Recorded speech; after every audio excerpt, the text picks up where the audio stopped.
할렐루야, 오늘도 함께 찬양하면서 우리 예배 자리로 나아가기 원합니다.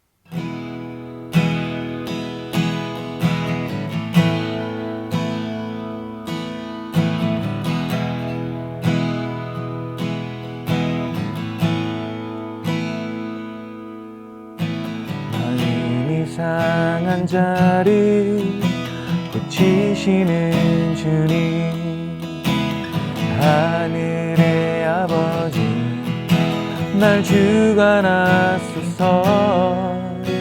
주의 길로 인도하사 자유케 하소서. 새 일을 행하사 부흥케 하소서.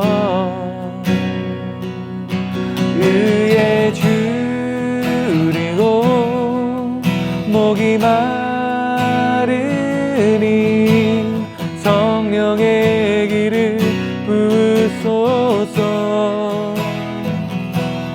의에 줄이고 목이 마르니 내 잔을 채워 주소서. 성령으로 채우사 주 보게 하소서. 주의 인재 속에 은혜 알게 하소서. 주 뜻대로 살아가리 세상 끝날까지. 나를 빚으시고 새날 열어주소서.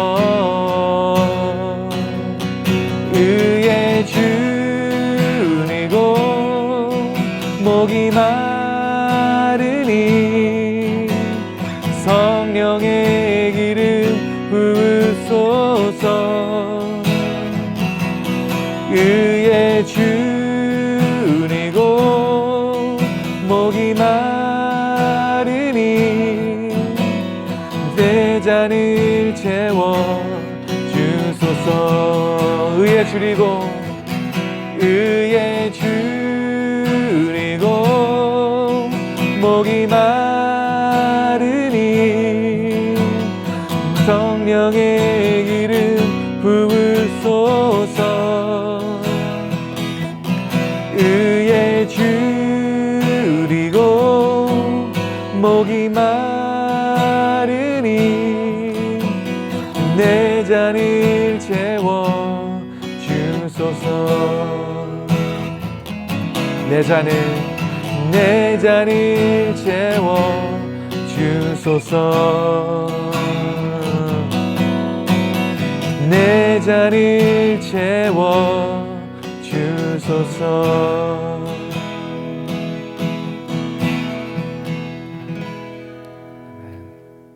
내가 내 눈과 언약한 것이 있는데 어떻게 처녀에게 한눈을 팔겠는가?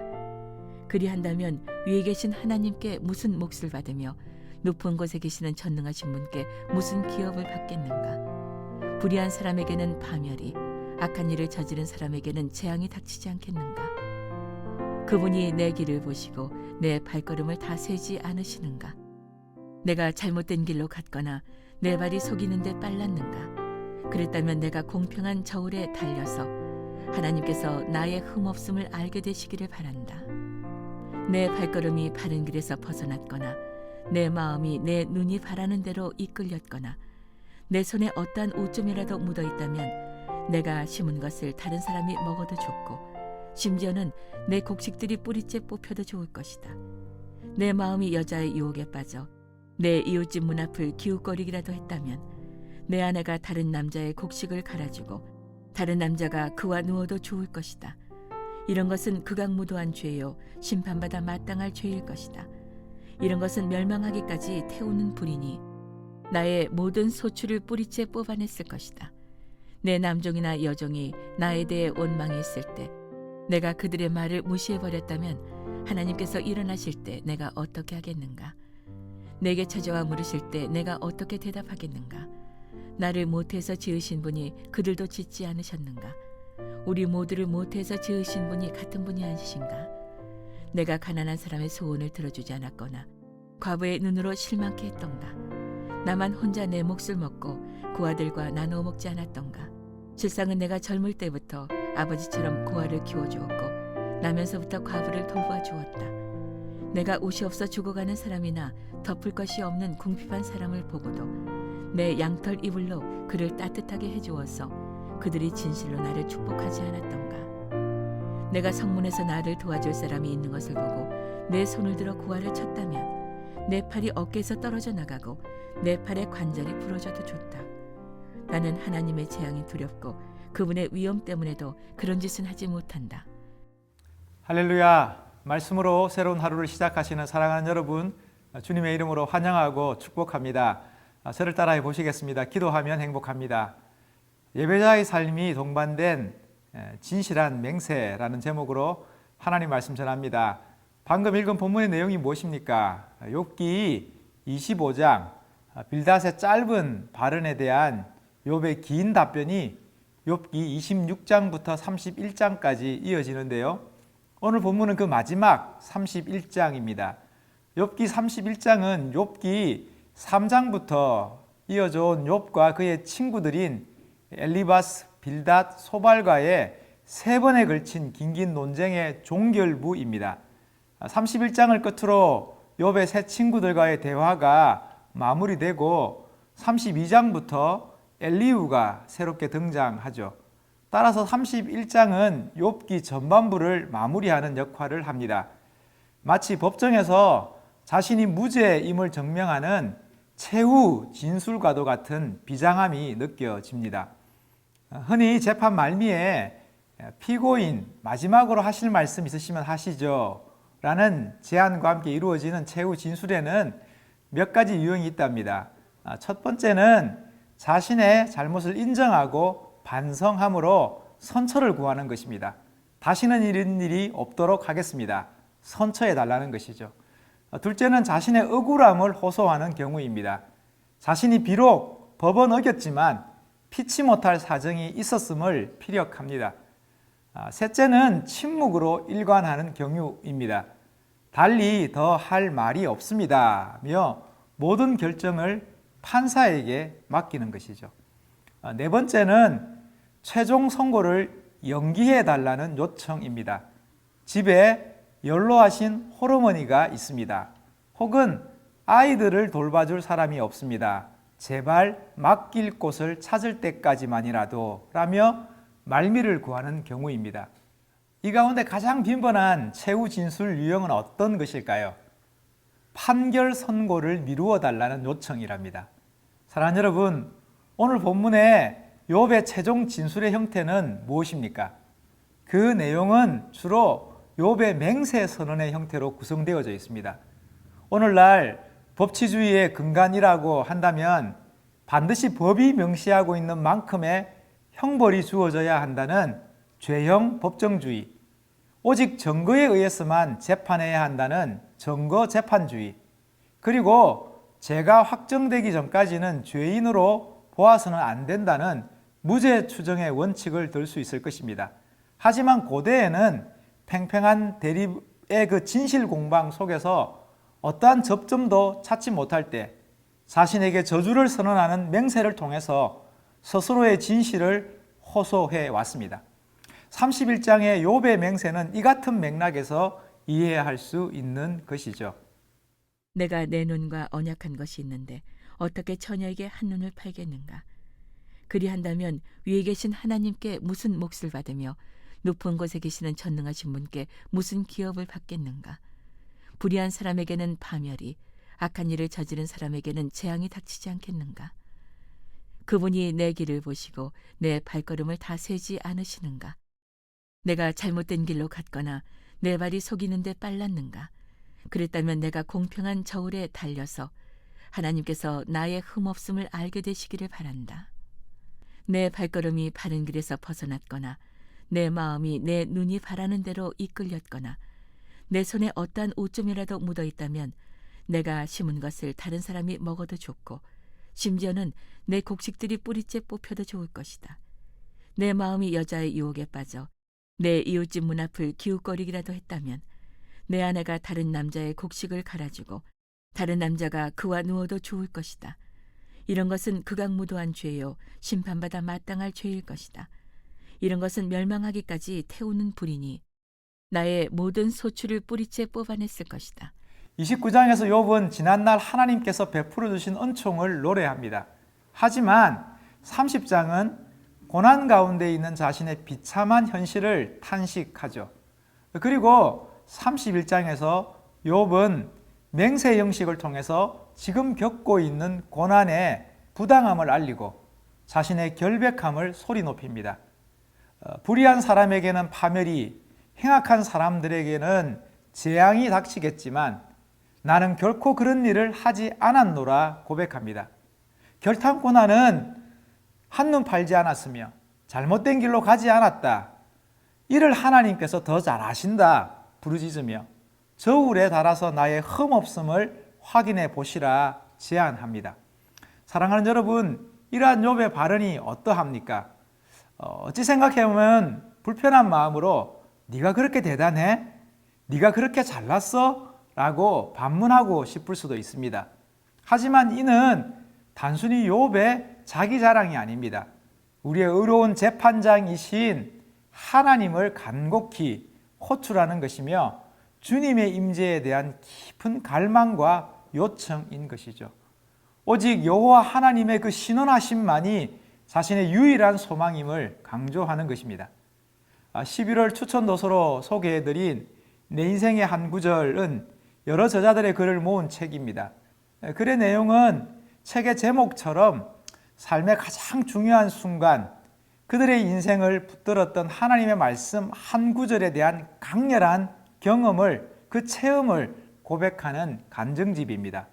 책에서 로고스 교회를 담임하시는 김기현 목사님은 자신에게 있었던 고난의 시간을 돌아보면서 이런 고백합니다. 고난은 이기는 것이 아니라 버티고 견디는 것이라며, 고난을 이기려고 하면 내가 부서진다, 백전백패다라고. 그렇게 견디다 보면 그날이 옛날이 되고 그 일이 옛일이 된다고 조언합니다. 아울러 한참 시간이 흘러서 지난 날을 돌아보면 그렇게 별일은 아니었다고, 악몽이니 지옥이니 과장할 만한 일도 아니었을 뿐더러 누구나 겪는 일의 김기현 버전일 뿐이라고 소회합니다.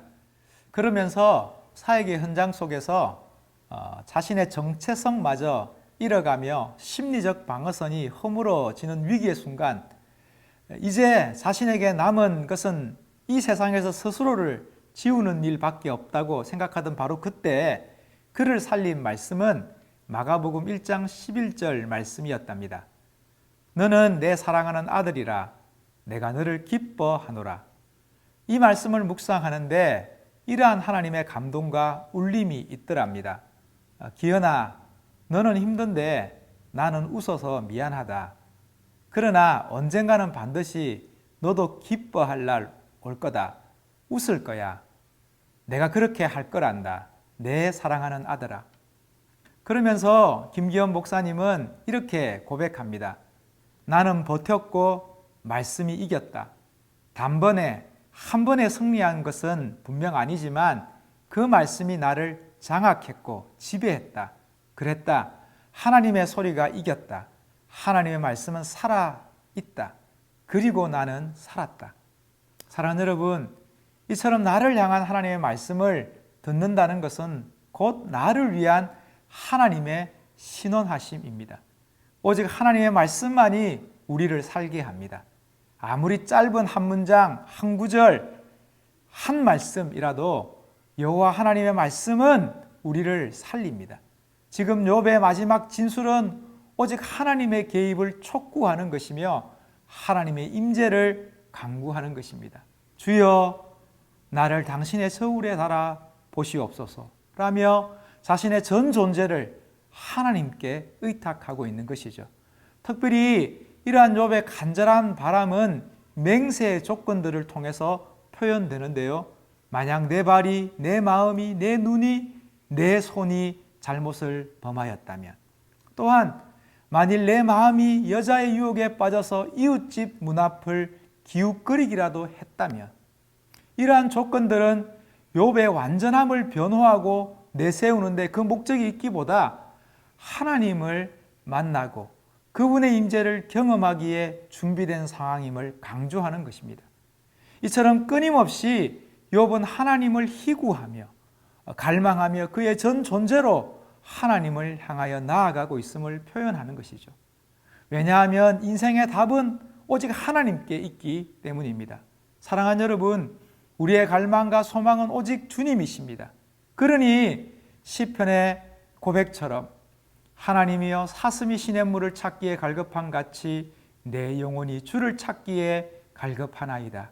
이것이 오늘 하루 우리의 기도가 되기를 주님의 이름으로 축복합니다. 내 남종이나 여종이 나에 대해 원망이 있을 때 내가 그들의 말을 무시해버렸다면 하나님께서 일어나실 때 내가 어떻게 하겠는가? 내게 찾아와 물으실 때 내가 어떻게 대답하겠는가? 나를 모태에서 지으신 분이 그들도 짓지 않으셨는가? 우리 모두를 모태에서 지으신 분이 같은 분이 아니신가? 내가 가난한 사람의 소원을 들어주지 않았거나 과부의 눈으로 실망케 했던가? 나만 혼자 내 몫을 먹고 고아들과 나누어 먹지 않았던가? 실상은 내가 젊을 때부터 아버지처럼 고아를 키워주었고 나면서부터 과부를 돌보아 주었다. 내가 옷이 없어 죽어가는 사람이나 덮을 것이 없는 궁핍한 사람을 보고도 내 양털 이불로 그를 따뜻하게 해주어서 그들이 진실로 나를 축복하지 않았던가? 내가 성문에서 나를 도와줄 사람이 있는 것을 보고 내 손을 들어 고아를 쳤다면 내 팔이 어깨에서 떨어져 나가고 내 팔의 관절이 부러져도 좋다. 나는 하나님의 재앙이 두렵고 그분의 위엄 때문에도 그런 짓은 하지 못한다. 이어지는 말씀이 무엇입니까? 욥은 몇 가지 맹세를 덧붙이며 자신의 무죄함을 강조하는데요. 남종과 여종의 요구를 외면하지 않았으며 과부와 고아와 가난한 자들을 돌아보며 궁핍하고 도움이 필요한 자들을 결코 모른 채 하지 않았다 고백합니다. 이는 결코 스스로를 자랑하고 내세우기 위함이 아닙니다. 그저 하나님 앞에서 두렵고 떨림으로 구원을 이루라는 그 말씀에 대한 순종과 실천일 뿐입니다. 그래서 욥은 이렇게 고백하는 것이죠. 나는 하나님의 재앙이 두렵습니다. 그분의 위엄 앞에서 어찌 범죄할 수 있단 말입니까? 이는 매 순간 하나님을 기억하고 인식하며 살았다는 뜻이죠. 즉 자신의 온전함을 앞세우는 것이 아니라 하나님의 위대함을 자랑하는 것입니다. 가난하고 궁핍한 자를 외면하지 않았다는 욥의 그 고백은 지금 하나님의 도움이 절실하고 절박한 자신을 돌아봐 달라는 강력한 호소입니다. 다윗의 고백처럼 나는 가난하고 궁핍하오니 하나님이여 속히 내게 임하소서. 주는 나의 도움이시요 나를 건지시는 이시오니 여호와여 지체하지 마소서. 부르짖고 있는 것입니다. 사랑하는 여러분, 그저 우리는 하나님의 도움과 하나님의 은혜로 살아갈 뿐입니다. 우리의 삶에서 하나님의 은총이 필요하지 않은 시간은 한순간도 없습니다. 가난한 시절을 살았던 박목을 시인의 작품 가운데 이런 내용이 있습니다. 아버지는 아들과 밥상에 둘러 앉아서 거친 밥과 조란 찬들 자식에게 권하며 많이 먹으라 다독입니다. 그리고 한아름 팔 벌리며 밥 잘 먹으면 이만큼 선물 사오겠다 약속합니다. 진짜 이만큼이라며 흥분하는 아이들을 보면서 마음속으로 무슨 짓으로 돈을 벌까 되뇌던 시절 있었던 것이죠. 그러면서 시인은 이렇게 노래합니다. 어린 것을 내가 키우나 하나님께서 키워주시지. 가난한 자에게 베푸시는 당신의 뜻을 내야 알지만 이라는 고백과 함께 시인은 기도합니다. 이만큼 벌린 팔을 들고 신이시여 당신 앞에 내가 서리이다. 저는 이 시에서 어린 것을 내가 키우나 하나님께서 키워주시지 라는 부분이 참 좋습니다. 하나님의 은혜로 살아가는 것이죠. 우리는 모두가 하나님의 사랑하시는 자녀일 뿐입니다. 그저 그분의 넉넉한 품 속에서 살아갈 뿐이죠. 알래스카 원주민 이누이트족의 토착어에는 훌륭한이라는 단어가 없답니다. 그래서 훌륭한 사냥꾼도 없고 훌륭한 남자도 훌륭한 여자도 훌륭한 인간도 없다는 것이죠. 물론 훌륭한 목회자도 없겠죠. 이처럼 시시한 인생도 훌륭한 인생도 없다는 뜻입니다. 그러니 세상은 지금 나의 존재만으로도 충분하다는 것입니다. 이런 말이 있습니다. 한 송이 꽃은 남에게 봉사하기 위해서 무언가를 할 필요가 없다. 오직 꽂히기만 하면 된다. 그것으로 충분하다. 한 사람의 존재만으로 온 세상을 기쁘게 하기에 충분하다는 것이죠. 사랑하는 여러분, 우리가 하나님의 자녀이면 충분하지 않을까요? 연약한 인생을 향한 하나님의 그 한량없는 은총과 사랑이면 넉넉하지 않겠습니까? 그 은혜가 우리 가운데 역사하십니다. 우리를 향한 주님의 도우심이 있습니다. 그러니 사랑하는 여러분, 오늘 하루도 하나님의 도움만 바라고 구하며 오직 주님 의지하고 예배하며 살아가시는 저와 여러분 될 수 있기를 주님의 이름으로 축복합니다. 저를 따라해 보시겠습니다. 어린 것을 내가 키우나 하나님께서 키워주시지. 기도하시겠습니다. 하나님 아버지, 아등바등 살아가는 인생이지만 그 모든 삶에 하나님의 은혜가 있음을 고백합니다. 시인의 고백처럼 어린 것을 내가 키우나 하나님께서 키워주시지. 우리의 삶의 모든 것이 하나님의 은총이고 하나님의 도우심임을 고백하며 주님의 은혜를 구하며 살아가는 오늘 하루가 될 수 있도록 주여 은총 베풀어 주옵소서. 예수님의 이름으로 기도합니다. 아멘.